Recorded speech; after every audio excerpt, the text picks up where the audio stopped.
Growing Big with Steve Bartilla. As habitat managers, it has literally been pounded into our heads that you have to spend money, you have to put in food plots.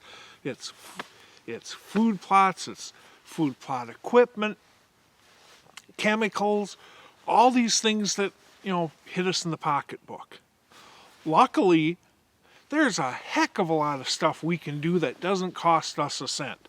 And frankly, now is the time of year where we really put that into play.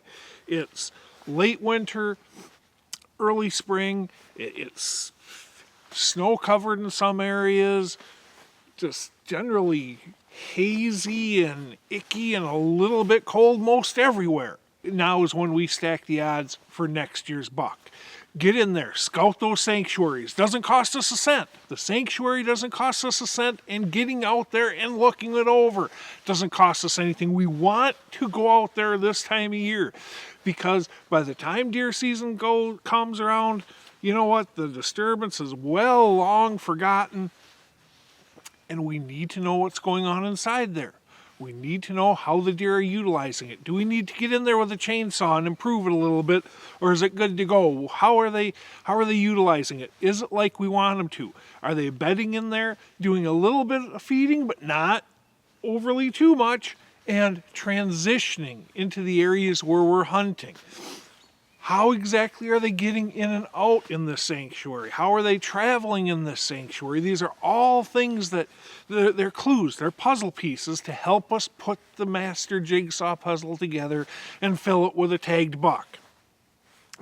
Now is when we get out there with a chainsaw. We create those bedding areas if we need to. We look at our edge feathering.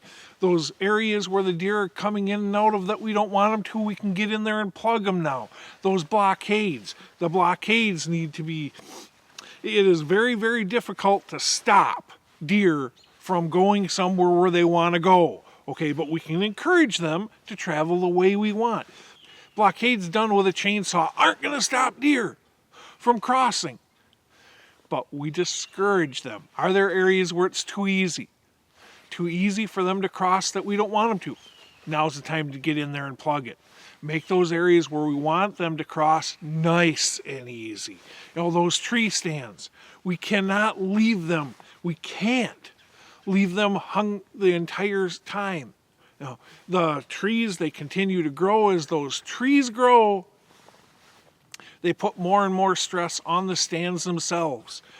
So we need to either take the darn thing down, which is what's highly recommended, or at a minimum, loosen it.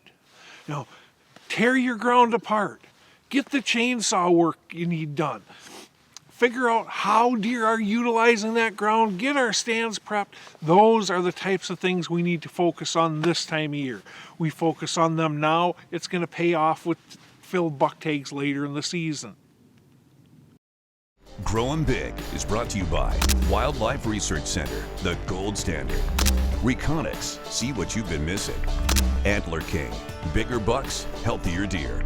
The Heater Bodysuit, you stay warm or your money back. Furminator, the best food plot implement on earth. Bush Hog, performance you can count on. Redneck Blinds, the best hunting blinds on the planet. Chestnut Hill Nursery and Orchards.